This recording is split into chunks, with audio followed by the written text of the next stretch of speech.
அதே போன்று மற்றொரு சந்தேகம் எல்லோருக்குமே இருக்கிறதுன்னா, பங்கு சந்தை வீழும் போதெல்லாம் தங்கத்தின் விலை அதிகரிக்கிறது.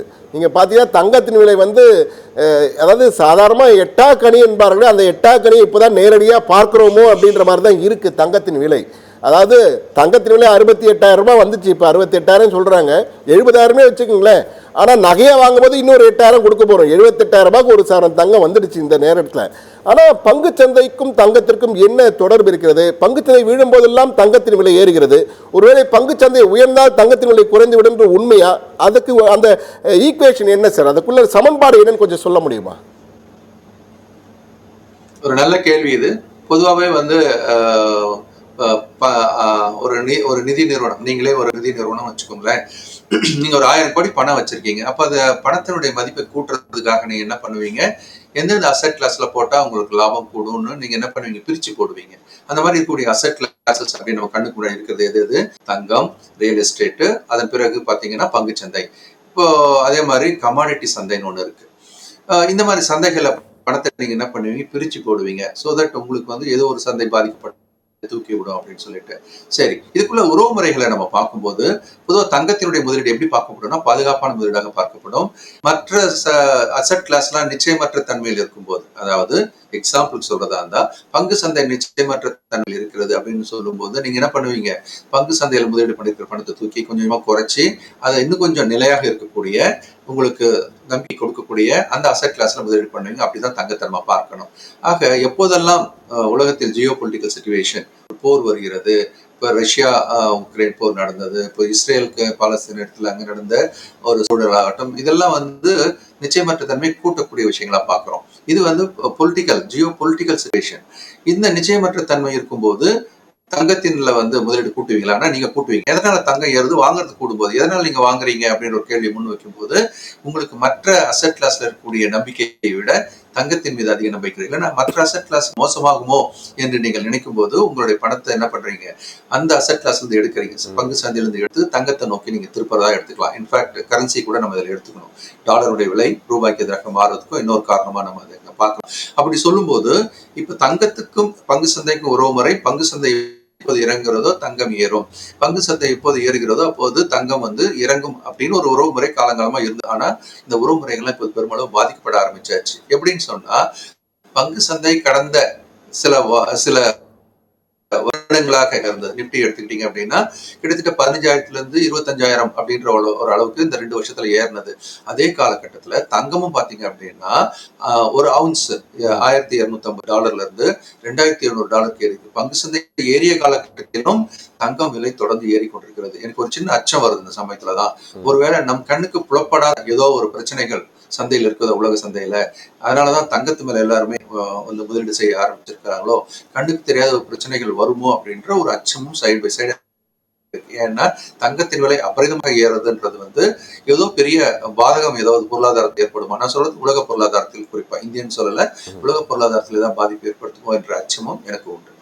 இது நிச்சயமாக உங்களுக்கு மட்டும் இல்லை, எல்லாருக்குமே இந்த அச்சம் தற்போது வந்துவிட்டது. ஏன்னால் ட்ரம்ப் வந்த பிறகு அவருடைய அதிரடிகளை பார்க்கும்போது, அமெரிக்க அதிபராக ட்ரம்ப் பதவியேற்ற பிறகு தினந்தோறும் ஒரு புதிய அறிவிப்பை வெளியிட்டு கொண்டே இருக்கிறார்.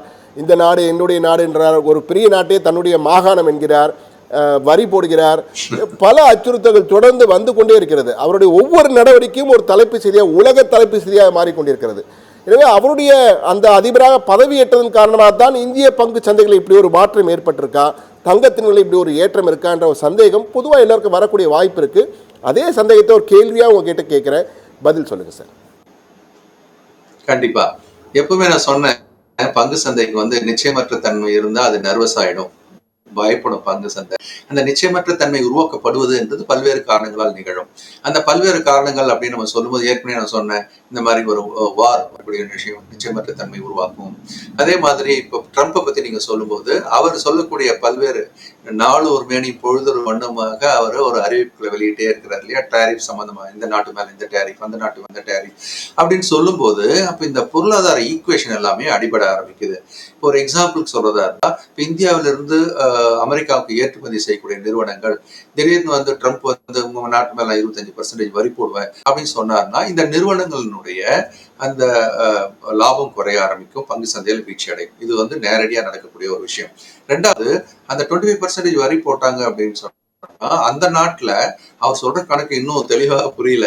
அந்த நாட்டு மக்கள் தானே அத வந்து அந்த வரிய சுமையை ஏற்க ம். வேண்டியிருக்கும். அப்போ அவங்க அதிகமான விலைக்கு இந்த பங்க வாங்க அந்த பொருள வாங்க வேண்டியிருக்கும். அப்போ அந்த மக்களுக்கு வந்து என்ன ஆகும்? இன்ஃப்ளேஷன் கூடும். அப்போ அந்த பண விலைவாசி உயர்வு என்பது அவங்களுடைய நுகர்வுத்தன்மையை பாதிக்கும். வாங்கும் திறனை பாதிக்கும். அது அமெரிக்காவின் பொருளாதாரத்தையும் பாதிக்கும். அப்படின்றது இன்னொரு கோணத்துல இது நம்ம பார்க்க வேண்டியிருக்கிறது. ஆகவே ட்ரம்ப் சொன்ன அந்த நிச்சயமற்ற நிலைமை என்பது தொடர்ந்து அவர் சொல்லக்கூடிய பொருளாதார சார்ந்த கொள்கைகள் என்பது நிலைத்தன்மை இல்லாததுனாலேயே பங்கு சந்தை வந்து பாதிக்கப்படுது. அது அமெரிக்க சந்தைக்கும் பொருந்தும். அதே சமயம் நம்ம இந்திய பங்கு சந்தை அப்படின்றது இன்னும் கொஞ்சம் வேற ஒரு பாயிண்ட் எடுத்துக்க வேண்டியிருக்கு. என்ன அப்படின்னா இன்ட்ரெஸ்ட் ரேட். பொதுவா அமெரிக்காவினுடைய ஃபெட் ரிசர்வ் அப்படின்றவங்க வந்து வட்டி விகிதம் அப்படின்றது வந்து குறைக்க ஆரம்பிச்சாங்க. இந்த குறைக்க ஆரம்பிச்ச ஒரு காலகட்டத்துக்கு பிறகு அந்த ஜெரோம் போவெல் அதான் வந்து அந்த ஃபெட் ரிசர்வனுடைய தலைவர். தொடர்ந்து என்ன சொன்னாரு, இந்த 2025ல தொடர்ந்து வட்டி விகிதம் குறைக்கப்படும் அப்படின்னு சொல்லிட்டு வந்தவர் இப்ப சமீபத்துல என்ன சொல்ல ஆரம்பிச்சிருக்காரு அப்படின்னா, இல்ல இன்ஃப்ளேஷன் பணவீக்கம் கூடுவதற்கான வாய்ப்பு இருக்குது அமெரிக்காவுல. அதனால நாங்க இனிமேல் வட்டி விகித குறைப்பு என்பதை கொஞ்சம் தள்ளி போட வேண்டியிருக்கும் அப்படின்னு அவர் சொன்னது பங்கு சந்தைக்கு பெரிய பாதிப்பை ஏற்படுத்தி கொண்டிருக்கிறது.